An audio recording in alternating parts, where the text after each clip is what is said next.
नमस्कार मंडळी. एक खूप मोठं हिरवगार जंगल होतं आणि त्या जंगलामध्ये सगळे पशुपक्षी आनंदाने राहत होते. पण अचानक एक दिवस त्या जंगलामध्ये वणवा पेटला. वणवा म्हणजे जंगलातली अशी आग जी वाऱ्यासारखी चटकन सगळीकडे पसरते. बघता बघता झाडं जळू लागली, आकाशात धुराचे लोट उठले. वाघ, सिंह, हरिण, छोटे छोटे ससे सगळे जीव वाचवण्यासाठी सैरावैरा धावू लागले.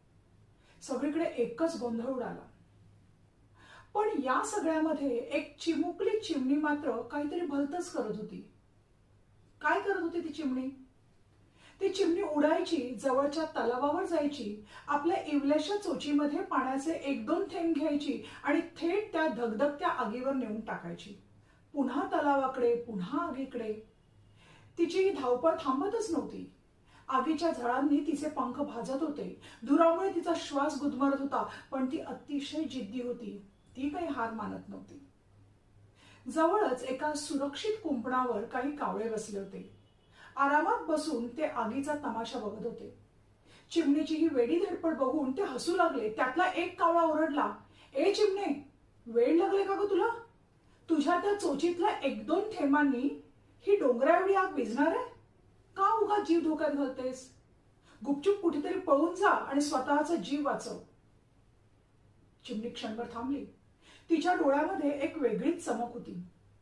ती कावळ्याला म्हणाली, "कावळे दादा, मला चांगलं माहितीये की माझ्या एक दोन थेंबांनी ही मोठी आग विझणार नाहीये. पण ही आग माझं घर जाळते आणि तुमचंही.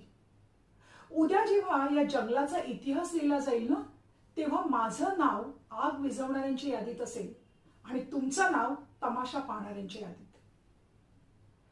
ती पुढे म्हणाली, "आग विझली नाही तरी चालेल, पण मी प्रयत्न केला हे समाधान मला मरेपर्यंत शांत झोप देईल. तुम्ही काय सांगणार आहात जगाला?" चिमणीचे धाडसी उत्तर ऐकून हसणारे कावळे एकदम गप्प झाले. त्यांची मान शरमेने खाली झुकली. मंडळी, काय शिकलोय आपण या गोष्टीतून आज?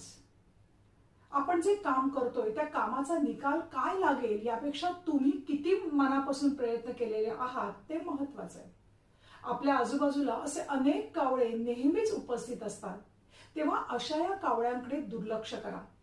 आपण चांगलं काम करायला गेलो की हसणारे खूप जण असतात, पण आपण आपल्या कामावर लक्ष केंद्रित करायचंय. संकट आलं की पळून जाण्यापेक्षा आपल्या मदतीचा हात आपण पुढे करायला हवा. खारीचा का वाटा, पण तो असला पाहिजे. लढाईत हरलो तरी चालेल, पण आपण लढलोच नाही ही खंत मनात कधीच नसावी.